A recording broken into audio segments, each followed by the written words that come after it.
Cabo Mil Radio 96.3 presenta el podcast de Isabel y su café. Bienvenido Roberto Guadarrama, Mónica Mezcua, temas de sexualidad, mitos y realidades de la educación integral de la sexualidad. Antes tengo que hacer mención, no sé si ya vieron la nueva campaña argentina de una marca de preservativos, ahora que viene la primavera. Mónica, ¿no la has visto? ¿El coche? No, la que viene la primavera y hay que impulsar la economía. Ah, sí, está muy buena. Sí, que habla de cómo el encuentro sexual es pero aparte está justificado, sí, claro, es un acelerador de la economía mundial. Sí, claro. Está buenísimo.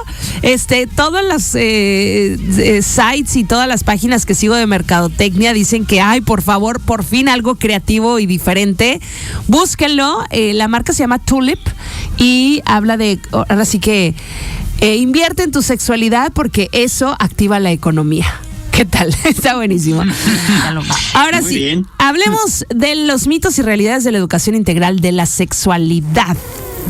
Roberto, arranco contigo porque veo a Mónica aquí apuntando muchas cosas. Sí, bueno, mitos hay muchísimos. En esta ocasión vamos a retomar algunos del que comenta el Fondo de Población de las Naciones Unidas.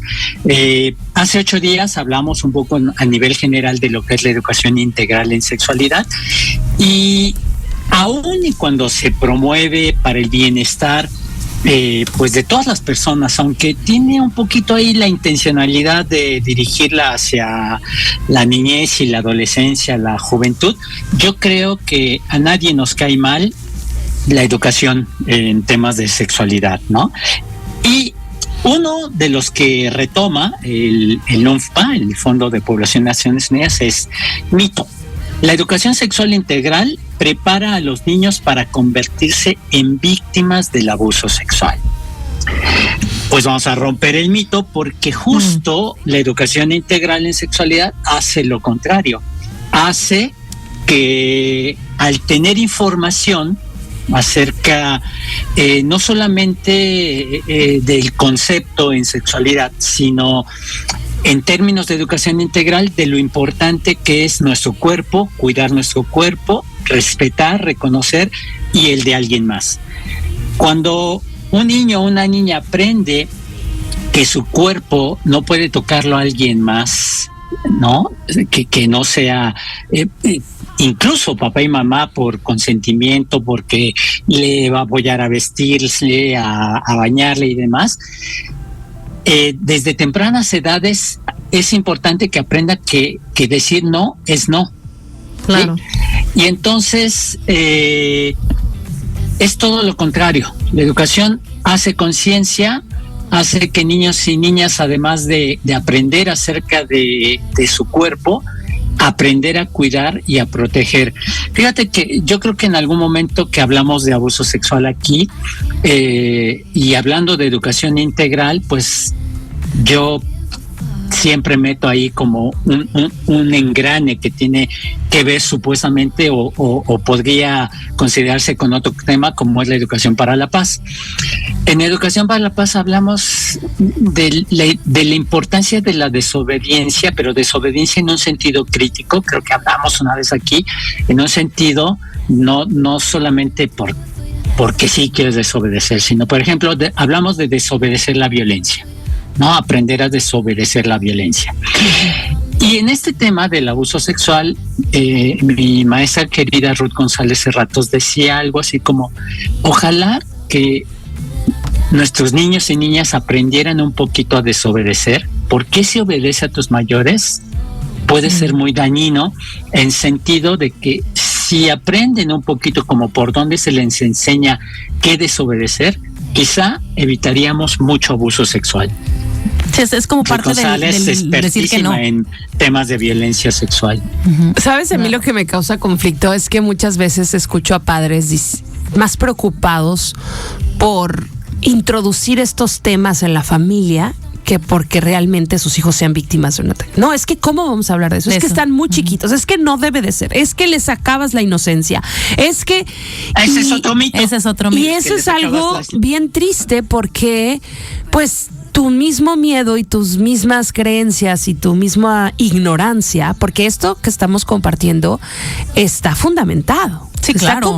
Esto es ciencia. Exacto. Entonces, creo que sí hay que cuestionarnos en este sentido cuáles son nuestros valores en casa y cuáles son nuestras conductas y nuestra relación con los contenidos en temas de sexualidad y diversidad, que tal vez estamos limitando y estamos haciendo daño. Exactamente, estamos poniendo a nuestros niños, por así decirlo, y niñas, adolescentes en riesgo. Ahora, lo que dice Roberto es importantísimo, los niños tienen que aprender a decir que no. ¿No? Claro. Entonces, ¿cómo? Siendo mucho más conscientes de su cuerpo, siendo mucho más conscientes de sus límites, y eso es lo que les da una educación integral en sexualidad, ¿no? Aquí la cuestión que muchas veces las personas no entienden del todo es que este proceso de enseñanza no nada más es para los aspectos físicos y para los aspectos reproductivos y fisiológicos, que era lo que había hace muchos años. Finalmente se les está hablando de cosas emocionales, de cosas sociales, de lo que es el consentimiento, de lo que es la presión del grupo, de lo que son las relaciones sanas, las relaciones positivas. A ver, todo esto es sexualidad, claro, pero dejarlo como estaba desde hace muchos años en una cuestión de reproducción, de infecciones de transmisión sexual y de cuáles son las partes del cuerpo no es suficiente. Es mucho más allá que eso, ¿no?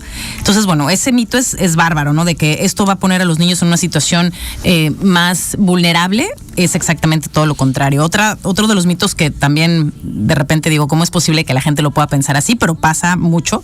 Es esta idea de que la educación integral en sexualidad debe de ser basada en abstinencia. O sea, que esa es la manera de educar que funciona, ¿no? Entonces, la restricción, el esto está mal, el esto no se hace, el esto no es apropiado, y hay que esperarse, y hasta ahí, claro, punto final.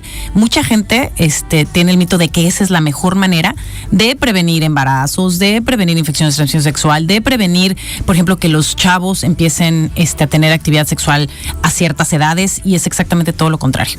O sea, como están las cosas hoy en día, el cuento que nos contaron a muchos de la abstinencia ya no funciona. Ya no, claro, es real. Entonces, eso también los pone en riesgo. Si tú metes al niño en conflicto o al chavito en conflicto con esto de la abstinencia, lo más probable es que no vaya a usar un anticonceptivo, lo más probable es que haya un embarazo no deseado, lo pones más en riesgo, porque de todas maneras va a suceder lo que va a suceder. O se deje llevar por un momento. Hay una frase por 3 copas. Hay una frase que yo creo que resume todo esto que compartes, Mónica. Lo prohibido es lo más apetecible. Exactamente. Claro. O sea, más curiosidad les va a causar que se los prohíbas, entonces más van a buscar, y como dices, Mónica, sin información, y entonces más vulnerables a riesgos. A cometer un error. Y la prohibición generalmente lleva a la infracción, y la infracción generalmente lleva a un punitivismo, y cuando en esta vida el punitivismo nos ha servido de algo, ¿no? El castigar tampoco sirve de nada. Entonces creo que de origen el no moralizar el acto y hacernos creer desde la infancia que todo es malo y es prohibido, pues es el primer paso a evitarnos muchos problemas. Sí, claro. A ver, también esta idea de que los niños, si les hablas de estos temas, van a querer tener sexo más pronto, van a acabar teniendo más parejas sexuales, y es exactamente lo contrario. Si en esta educación integral, esta conciencia, insisto, de las emociones que vienen implicadas en la cuestión física, de las cuestiones sociales, de lo que se espera de ellos, de la presión de sus grupos de amigos, si los pones en conciencia de todo eso, toman mejores decisiones y se esperan, entienden la importancia que tiene, los riesgos que conlleva. Es poner toda esta información en sus manos para que tomen una mejor decisión, y generalmente cuando esta se presenta, lo que pasa es que evitan o, ¿cómo se dice? Alargan pues su vida sexual, o su vida sexual en abstinencia, por así decirlo, y no tienen más parejas sexuales ni menos. Eso tiene que ver con una situación muy personal, no con el tener o no tener información. Y entre más información, mejores decisiones. Eso es un hecho. Híjole, qué importante. Y yo le agregaría esto que dices, Mónica, que inclusive en el caso de que ya decidan tener relaciones sexuales a una edad que socialmente se considere temprana, lo harán con mayor respeto y con mayor responsabilidad, porque la educación integral ese propósito también tiene, que seamos responsables, que seamos personas respetuosas ante cualquier actividad sexual. Ahora, a mí me da curiosidad pensar, bueno, estamos hablando de cosas que son mito y estamos diciendo no, eso no es verdad, pero ¿cómo podemos saber en datos tangibles cómo se mide, embarazos no deseados menos frecuentes? ¿Hay manera en que... Sí, hay estudios. Okay. Sí hay estudios, la OMS, la ONU tiene estudios incluso que dicen que quienes tienen información en sexualidad, sí suele retrasarse el inicio de su vida sexual activa. Pueden entrar a las páginas de UNPA, de la OMS, y sí hay estudios que tienen que ver, de la UAS, en fin. Ahora, aquí también retomando un poquito lo que dijo Isa, temas que no nos gusta hablar, ¿no? He escuchado esto mucho, ¿no? Que es que la educación sexual integral o integral en sexualidad lo que hace es promover toda esta situación de los LGBTQI más plus, ¿no? Entonces, lo toman como una afrenta, pues, ¿no? ¿Qué es lo que pasa? Volvemos a lo mismo. Esta educación es para todos. Es para el bienestar y los derechos de todas las personas. Es información que, aunque muchas personas adultas no quieran entender, sus hijos ya tienen. Es acomodar la información en un lugar donde no haga daño y donde no promueva el odio, donde no promueva el rechazo, donde no promueva todas estas cosas y estos impactos que puede tener la no tolerancia. Entonces, para un número uno, si los papás y los mamás me están escuchando, lamento decirles que sus hijos ya saben. Entonces, lo que hay que hacer es poner esto en un lugar positivo, en un lugar, insisto, donde no es estar a favor o en contra, no es esa lucha, es las cosas son como son, están bien como son, y qué puedo hacer para no ponerle el pie absolutamente a nadie por una situación de su orientación o de una diversidad sexual o de una decisión. Y en esa misma idea, Mónica, de que dices, ya saben, sus hijos, sus hijas ya saben. No les vamos a enseñar nada nuevo, nada. Sí, también Isa comentó, cuando hablamos del mito de que se pueden exponer a un abuso sexual, en lo que comentaba, Isa mencionaba que también van a perder su inocencia. Sí, eso es otra. Y la situación es, a ver, hoy, con todo lo que existe de información al alcance de la mano, que es además un montón de información que no ayuda mucho, que hay mucha información buena, sí sabes buscar, pero desafortunadamente hay muchísima información falsa, que no es tan idónea, que acrecenta los mitos, y que puede apoyar a más vulnerabilidad de niños y niñas. Yo cuando he trabajado en escuelas, bueno, acá en Ciudad de México trabajé en el colegio en Madrid 8 años dando el taller de sexualidad a toda la primaria, y dábamos una plática previa y una post a papás y a mamás. La pregunta más común que yo recibía de papás y mamás cada año era: ¿qué le vas a enseñar a mis hijos? Y mi respuesta era: no se preocupen, voy a acomodar la información que ya traen. Y era cierto, porque ya cuando yo trabajaba con los grupos era impresionante la información que tienen, y por supuesto mucha desinformación que no era veraz o era falsa. No, ya claro, y también tenemos que aprender a movernos en la realidad de que en este mundo ya no hay información que podamos ocultar de ninguno de nuestros hijos, de ninguna de sus edades, ¿no? Entonces es más bien hacer como un damage control, ¿no? El poder ir un paso adelante y decir, bueno, que de todas maneras ya sé que te vas a enfrentar con la palabra pene, ¿no? Entonces mejor voy un paso adelante. Te la digo primero. Te explico qué es el pene, ¿no? Entonces irle perdiendo el miedo a estar en contacto real con estas cosas que de todas maneras van a suceder. Sí, no, por ejemplo, a mí me parece increíble, me tocó, experiencia propia en algunas reuniones con mamás, que me dijeron, no, es que mi hijo, mi hija no usa el teléfono para buscar ese tipo de temas, no le interesa, no nada, ¿no? Pero sus amistades sí. No, y no quiero que les hablen de estas cosas. Perfecto, y mi pregunta es, ¿cuántos años tiene tu hijo? No, pues va en tercero de primaria y tiene acceso a un celular, a un iPad. Sí, bueno, pues ya sabe más de lo que tú crees que sabe, ¿no? O sea, ¿cómo está ese pensamiento de le permito un iPad o un celular o un algo a mi hijo que tiene 10 o que tiene 11 o que tiene 9 y estoy pensando que no va a teclear ciertas palabras o que no va a buscar ciertos temas? Por favor, y lo peor es que lo primero que le va a salir, y Roberto lo sabe, no es ni lo científico, ni lo adecuado, ni lo real. Le va a salir todo lo que sale en el TikTok, todo lo que está poniendo no sé quién en el Insta, que son cosas que no le van a hacer bien. Entonces hay que asumir, como dices tú, un golpe de realidad. Las cosas ya están como están. Mucha gente me pregunta, ¿es que tú estás de acuerdo? Es que no es de estar de acuerdo. Esta es la realidad. Entonces empecemos por, número 1, aceptación de la realidad.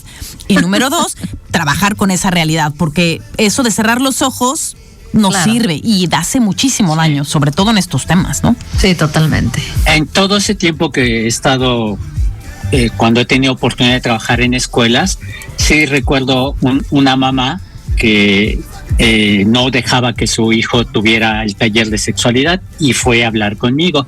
Yo le expliqué todo esto que estamos comentando aquí y al final dijo que no. ¿Tú crees que no se enteró el niño? Claro que sí iba a enterar, pero... Y en teléfono descompuesto de los amigos, además. Pues claro que se va a enterar. Ahorita aquí dice Mónica, a ver, no, mi niño no se mete a páginas X en su teléfono. Pues él, a lo mejor vamos a darle el beneficio de la duda. El beneficio de la duda. Él no, pero ¿qué tal sus amigos y amigas? Claro. O sea, de que se entera, se va a enterar. Claro, ahora también habríamos con información. Claro, habríamos también de reconocer la libertad de que tiene cada papá y mamá y de elegir, ¿no? En qué momento, en qué edad. Digo, nadie conoce a sus hijos como el que los cría, ¿no? Entonces, a lo mejor podríamos tener un poquito de margen de, bueno, a lo mejor creo que está un poco chico, a lo mejor voy a utilizar solo estos materiales, a lo mejor lo voy a hacer en este contexto, pero de que los niños se tienen que enterar y se tienen que poner en contexto es una realidad. A lo mejor algo que sería importante aclarar es que no se enseña de la misma forma la educación integral en sexualidad a un niño o una niña de 6 años que a alguien de 12, que a alguien de 18, que a una persona mayor. Claro. Existe, Gemma Ortiz, una sexóloga mexicana, ha escrito acerca del desarrollo psicosexual. Esto es, en cada etapa de la vida se puede enseñar y aprender algo sobre sexualidad. O sea, no les enseñamos a usar condones a los 6 años, claro que no. Pero sí les hablamos de la diferencia entre niños y niñas. Claro. De la prevención del abuso. Sí, totalmente. Y bueno, pues para resumir el tema, ¿con qué quieren que nos quedemos en la cabezota? ¿Qué idea es la que quieren que perdure en nosotros? Con un último mito que digo, no vamos a meternos mucho porque ya no tenemos tiempo, pero la educación integral en sexualidad no va en contra de ninguna religión y de ninguna cultura. No está peleado con nada de eso, se adapta. Así como dice Roberto, que la información y lo que les vamos enseñando a los chavos y a los niños se va adaptando a su edad, también se adapta de manera cultural y también se adapta a las diferentes religiones. No se está peleando con nada ni con nadie. Y eso es muy importante que la gente lo entienda, porque a veces creen que literal ven la educación sexual integral como el enemigo. Claro, sí, totalmente. Qué importante recordar esto. Y bueno, pues para cerrar este segmento, nada más, por favor, recuérdenme, ¿dónde podemos encontrarlos en caso de querer continuar la conversación? 624-1574-587. ¿Roberto? 55-2709-1242. Pues ahí lo tiene. Muchísimas gracias a estos maravillosos sexólogos Roberto Guadarrama y Mónica Mezcua, que el día de hoy estuvieron aquí platicándonos acerca de estos mitos y realidades. Y bueno, pues este café se nos termina. A nombre de Isabel Ustonó, por supuesto, agradeciendo a Manuel en controles técnicos. Yo soy Ale Pancha, detrás de este micrófono, y los esperamos mañana sirviendo una vez más el cafecito aquí en el 96.3. Escucha a Isabel y su café por Cabo Mil Radio 96.3. Siempre contigo.